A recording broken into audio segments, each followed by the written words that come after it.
নমস্কার দর্শক বন্ধুরা, রেস স্পোর্টসের পর্দায় আপনাদের সবাইকে স্বাগত। বুধবার রাত ভিটালিটি স্টেডিয়াম খেলা চলছে বারমাউথ বনাম ম্যানচেস্টার সিটি।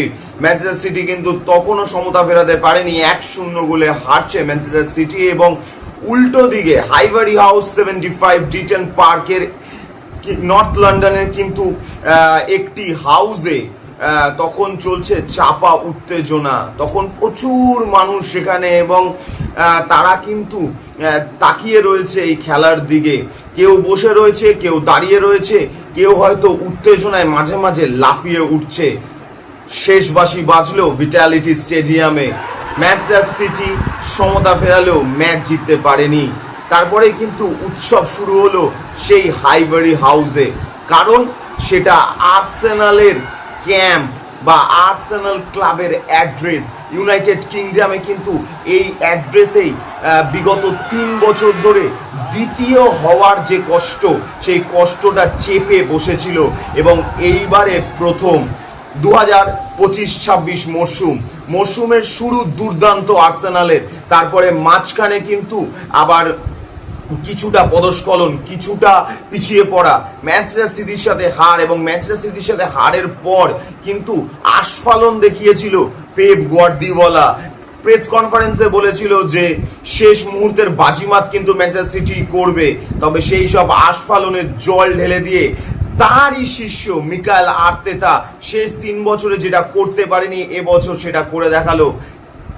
ইপিএল অর্থাৎ 22 বছর ধরে যে ইপিএল ট্রফি পাওয়ার জন্য লড়াই করছিল আর্সেনাল, সেই আর্সেন ওয়েঙ্গার, যার হাত ধরে কিন্তু একটা আনডিফিটেড ইপিএল ট্রফি পেয়েছিল আর্সেনাল, সেইখান থেকে তারপরে আর ইপিএল ট্রফির যে স্বাদ, সেই স্বাদ কিন্তু পায়নি নর্থ লন্ডনের এই দলটা।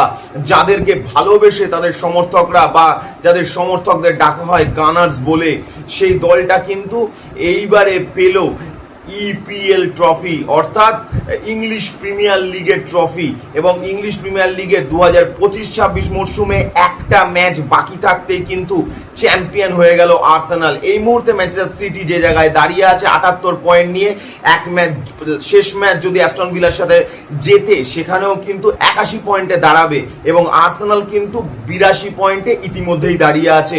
অর্থাৎ শেষ ম্যাচ ক্রিস্টাল প্যালেসের বিরুদ্ধে আর্সেনাল যদি নাও জিততে পারে, তাহলেও কিন্তু চ্যাম্পিয়ন আর্সেনাল। এবং এই চ্যাম্পিয়নের কিন্তু গল্প বলে একদম অন্য একটা লড়াইয়ের।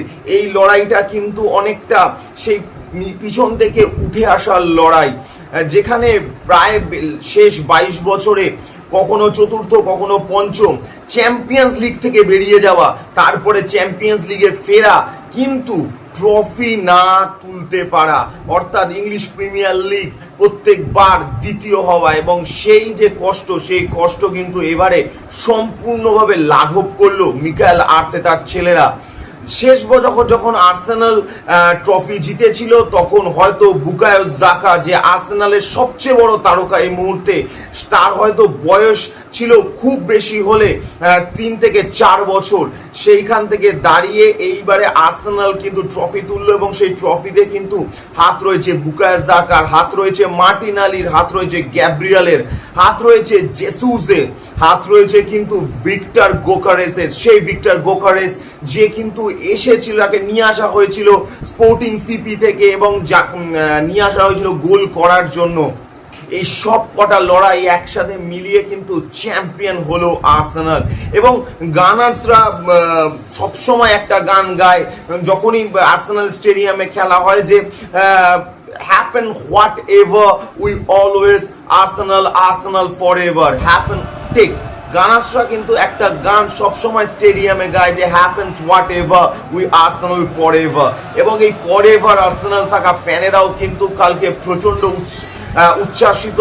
লন্ডনের রাস্তায় কিন্তু কালকে উচ্ছ্বাসের সেই ছবি, ভিডিও দেখা গেছে। এবং সব থেকে বড় কথা, আর্সেনাল যে জায়গায় ছিল বেশ কয়েক বছর আগে, সেখানে দাঁড়িয়ে ওপরের দিকে যে দলগুলো, অর্থাৎ Manchester United, Manchester city, Liverpool, Chelsea, এবং কোথাও গিয়ে টটেনহ্যাম, এই টটেনহ্যামও কিন্তু আর্সেনালকে অনেকটা পিছিয়ে দিয়েছিল বেশ কয়েক বছর আগে যদি আমরা দেখি, সেইখান থেকে আর্সেনালের এই পুনরুত্থান, এবং শুধু পুনরুত্থান নয়, শেষ চ্যাম্পিয়ন হওয়া, অর্থাৎ 16 কলা পূর্ণ হওয়া এবং একটা বলয় হয়তো পূর্ণ করলো আর্সেনাল।